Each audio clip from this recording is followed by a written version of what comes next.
tamilcinemanew.in. Welcome to Tamil cinema. 7 படங்கள் பொங்கலுக்கு வருமா?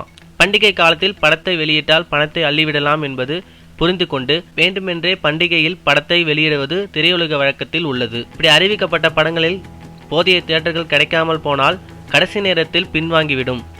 வரும் பொங்கல் பண்டிகையின் போது இப்படிப்பட்ட கடைசிகளை பார்க்கும் வாய்ப்பு ஏற்பட்டாலும் ஆச்சரியமில்லை. அதிக எண்ணிக்கையில் தியேட்டர்களின் படத்தை வெளியிடுவதால் கடந்த சில ஆண்டுகளாகவே தீபாவளி, பொங்கல், புத்தாண்டு போன்ற பண்டிகை காலங்களில் 2 அல்லது 3 திரைப்படங்கள் தான் வெளியாகி கொண்டிருக்கின்றன.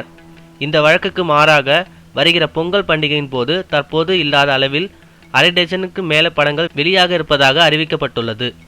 இவற்றில் விஜய் நடிக்கும் பைரவா படப்பிடிப்பில் துவங்கிய சில நாட்களிலேயே பொங்கல் வெளியீடு என்று அறிவித்துவிட்டனர். இப்போது ஜிவி பிரகாஷின் ப்ரூஸ்லி, அருண் விஜயின் குற்றம் 23, ஜெயின் எனக்கு வாய்த்த அடிமைகள், கிருஷ்ணாவின் யாக்கை, கலையரசனின் அதே கண்கள் ஆகிய படங்கள் பொங்கல் வெளியீடு என அதிகாரப்பூர்வமாக அறிவித்துள்ளனர். இந்த படங்களுடன் தற்போது விஜய் சேதுபதி நடிப்பில் உருவாகியுள்ள புரியாத படமும் பொங்கல் வெளியீடாக வருகிறது என தற்போதைய சூழ்நிலையில் பொங்கலுக்கு வெளியாகும் என 7 படங்கள் அறிவிக்கப்பட்டுள்ளது. ஆனால் இவற்றில் பல படங்கள் கடைசி நேரத்தில் பின்வாங்கிவிடும் என்பது உண்மை. முக்கியமாக புரியாத படமே பொங்கலுக்கு வருவது டவுட் என்கிறார்கள். அப்படத்தின் தயாரிப்பாளருக்கும் தியேட்டர்களுக்கும் கொடுக்கல் வாங்கல் பஞ்சாயத்து இன்னும் தீரவே இல்லையாம். மேலும் சினிமா செய்திகளை தொடர்பு கொள்ள லைக் மற்றும் சப்ஸ்கிரைப் செய்யவும்.